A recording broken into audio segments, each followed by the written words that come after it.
Mis hermanos, vamos a compartir ahora una breve reflexión sobre lo que hemos leído.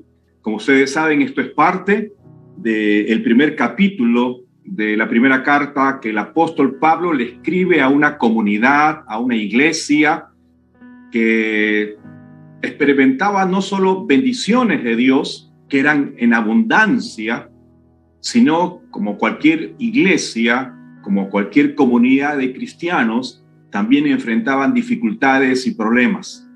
Así que lo que Pablo hace, y haciendo un poquito de memoria, es recordarle que en el seno de la iglesia no podían haber manifestaciones de tipo carnal como las grandes divisiones o partidos que se habían formado. Ustedes recordarán esos problemas que habían generado, que se les había informado al apóstol luego de haber fundado, y luego Pablo dejar esa iglesia estando allí año y medio. Él fue a fundar otras iglesias, pero luego le llegan las noticias: Pablo, la iglesia está dividiéndose, hay grupos, hay partidos, hay preferencias.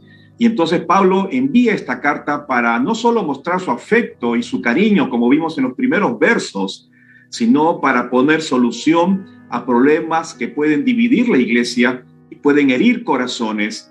Pero al mismo tiempo, amados hermanos, para nosotros hoy en día, esta carta tiene el propósito de enseñarnos a conducirnos en la iglesia. Y precisamente ese es el título de la serie que estamos estudiando cada miércoles. ¿Por qué estamos estudiando esto? Porque queremos aprender, pastor, cómo debemos conducirnos en la iglesia de Cristo, cómo debemos vivir en la iglesia de Cristo. Bueno, estudiemos entonces estas palabras y estos consejos del apóstol Pablo. Amén. Así que vamos a continuar con nuestro estudio el día de hoy. El tema número 9. La lección de hoy es: Dios no procede según la sabiduría humana.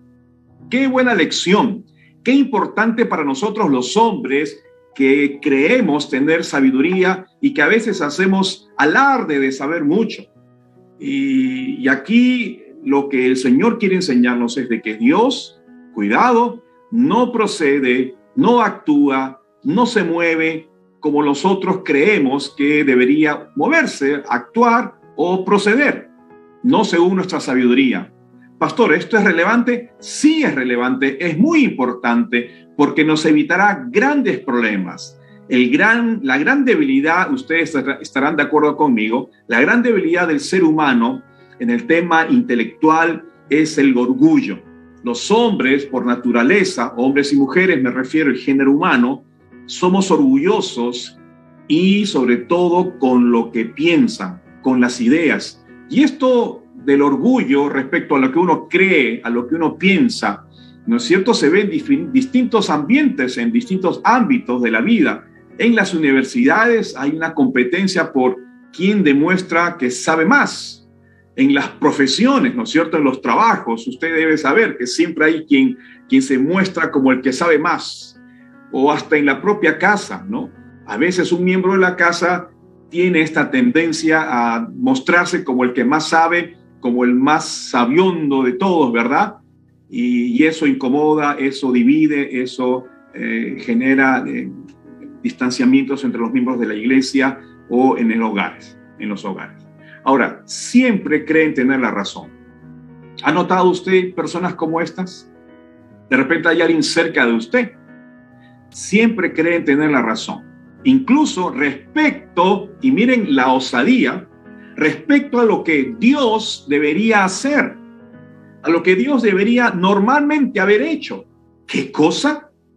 Pues sí, opinan sobre las cosas que Dios permite y que Dios no ha permitido, y juzgan las acciones de Dios porque creen que no debió permitir que sucedieran estos hechos lamentables, como guerras, como pestes, como masacres y destrucciones naturales a nivel mundial, a nivel nacional. Hay hombres que piensan y se creen tan sabios en su propia opinión y están entonces poniéndose a la altura de Dios, discutiendo acerca de cómo deben sucederse las cosas en nuestra tierra y en nuestro país. Y cuánto más si estos hombres o mujeres ostentan certificados de sabiduría humana, que lo dan las universidades, lo dan los propios hombres. Ahora, no negamos acerca de quienes saben.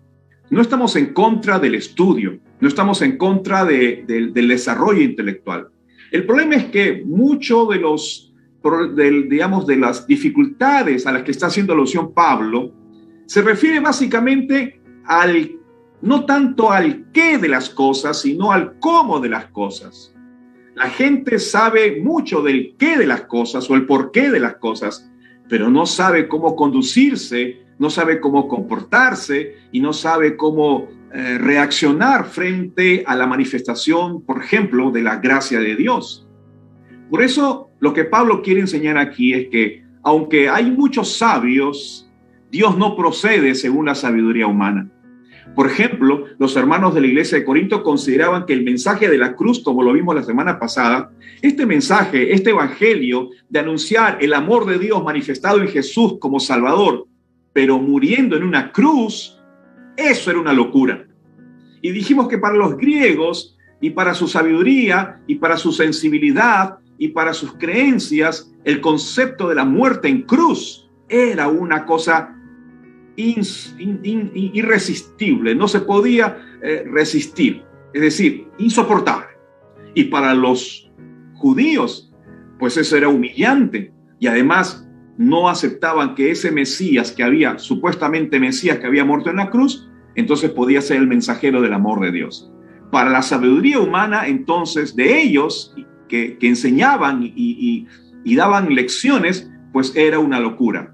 Consideraban que si Dios iba a salvar a alguien, entonces debería ser a lo mejor de esta tierra, a los hombres de bien, de cultura, educados, poderosos, por alguien que también se comportara y se manifestara de esta manera, pero morir en la humillante cruz, símbolo de nivel delincuencial y entonces eso era insoportable, insostenible. Pero saben, mi amado hermano, estimados amigos, hermanos y hermanas de la iglesia, estaban equivocados, por cierto.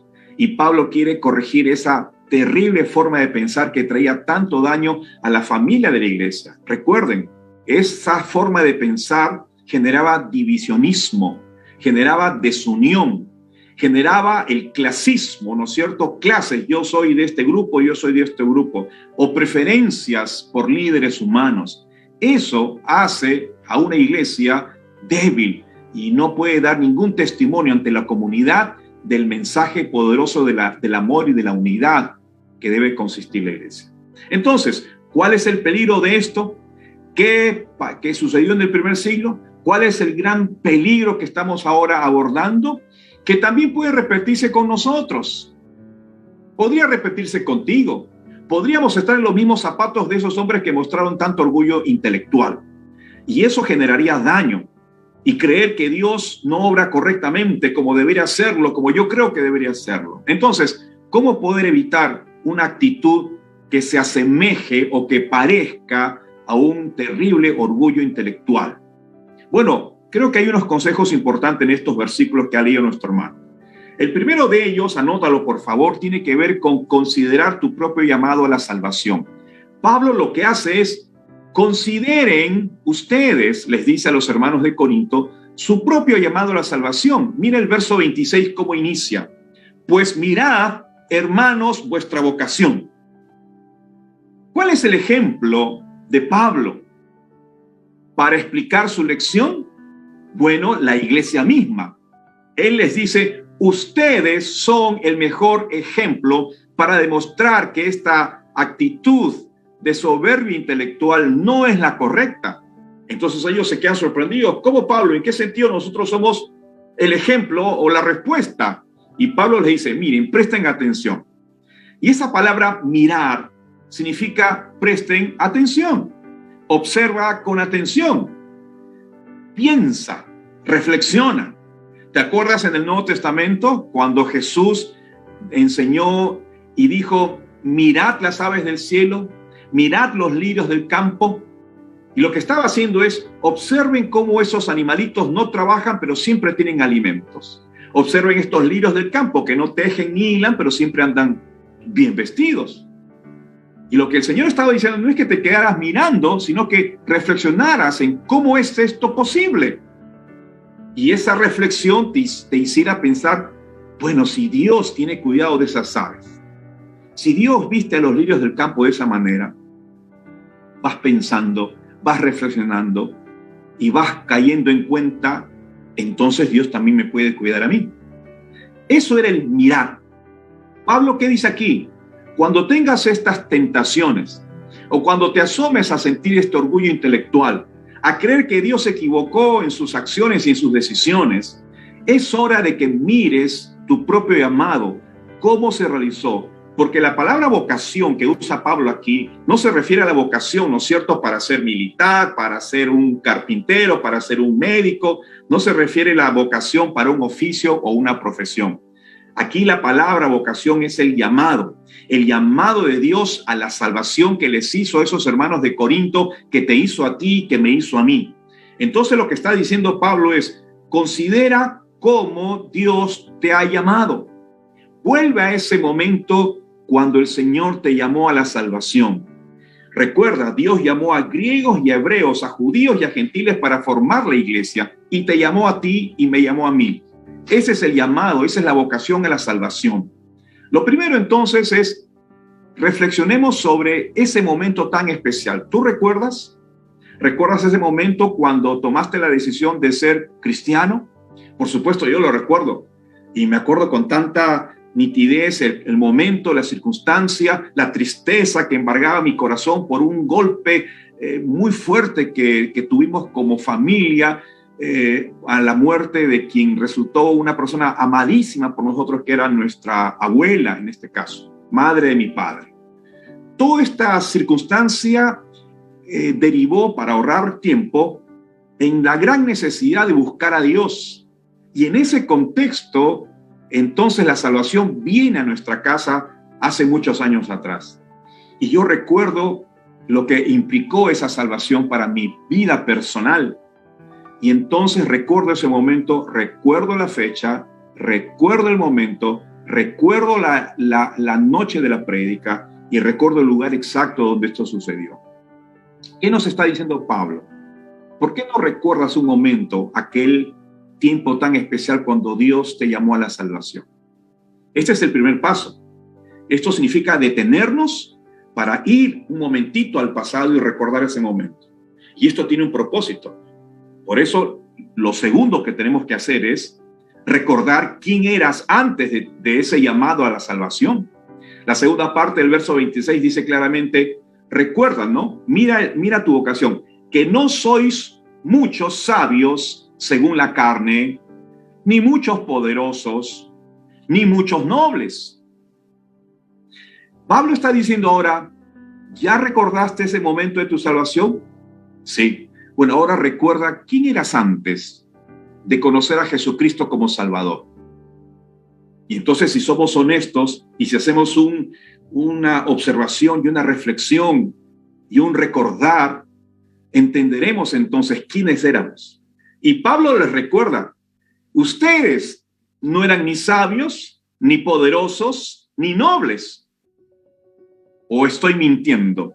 Y entonces todos responderían, sí, pues no éramos sabios. Es decir, el que tenía el privilegio de la educación formal, de una cultura más o menos elevada. Quizás hoy diríamos, no hay muchos doctores, ¿no es cierto?, licenciados o académicos. Ninguno de ustedes tienen estos títulos académicos. Tampoco son poderosos. De repente militares, ¿no es cierto?, o miembros del Congreso romano, o que tenían mucho dinero. Hoy podríamos hablar, pues, congresistas, políticos, miembros de las Fuerzas Armadas, generales, ¿no es cierto?, almirantes o lo que fuese. Tampoco eran ustedes eso, ¿verdad? Y todos ahí le contestaban, sí, pues tampoco éramos eso. Ni tampoco eran nobles. ¿Qué significa nobles? Bueno, eso tiene que ver con la familia, con el nombre de la familia, ¿no? ¿Acaso ustedes vienen de familias de renombre? No, tampoco. Entonces, deben recordar quiénes eran ustedes antes de ser llamados. Y Dios está guiando a Pablo para que ellos asuman una actitud correcta frente a estos problemas y al mismo tiempo a nosotros. Es decir, ni sabios, ni poderosos, ni nobles, lo que en este mundo disfrutan de dinero, es decir, poder, alta posición social, prestigio científico, etcétera. Todos estos difícilmente, si fuese su caso, difícilmente se darían cuenta que necesitan de salvación. Hoy tú les preguntas a estos intelectuales, a estos sabios, a estos poderosos o a estos nobles, ¿usted necesita salvarse? ¿Salvarme? ¿Salvarme de qué? Si yo tengo un buen seguro de vida por el cual he pagado. Y entonces hay un orgullo que no permite reconocer su necesidad espiritual. Por eso Pablo les dice aquí, recuerden que ustedes no eran nada de eso. Por eso yo estoy ahora a punto de darles una gran lección. ¿Recuerdan entonces ustedes quiénes eran? ¿Recuerdan de dónde los sacó Dios? Y yo te hago la misma pregunta a ti. ¿Recuerdas de dónde te sacó Dios? Si hemos experimentado una genuina salvación en el Señor Jesucristo, entonces reconoceremos que fuimos realmente pecadores. Estuvimos totalmente apartados de Dios. Hicimos daño y nosotros mismos fuimos afectados por esas malas decisiones. Éramos vendidos al pecado. Nuestras pasiones gobernaban nuestras vidas y no teníamos poder para enmendar, para corregir o para renunciar. Estábamos vendidos al pecado, a la mentira y a otras manifestaciones de la muerte espiritual en la vida del ser humano. Así éramos, ¿no es cierto? Así estábamos, ¿no es cierto? Solos, enfrentando la tristeza, la soledad, el dolor, la traición, el miedo, la enfermedad, la desesperanza. ¿No es cierto que así estábamos antes de conocer a Jesús? O de repente no estabas en ninguno de estos vicios graves, pero simplemente, y no es simplemente, profundamente estaba separado de Dios. Entonces esto es lo segundo que Pablo les está guiando a los hermanos. Primero, recuerda tu llamado. ¿Lo hiciste? Muy bien. Ahora recuerda quién eras antes de ser llamado. ¿Te ubicaste? Ok. Ahora Pablo le da el tercer consejo. Reconoce que Dios es sabio en su proceder. Reconoce el sabio proceder en todo. Y mira el verso 27-28. Por eso, lo necio del mundo escogió Dios. ¿Recuerdas?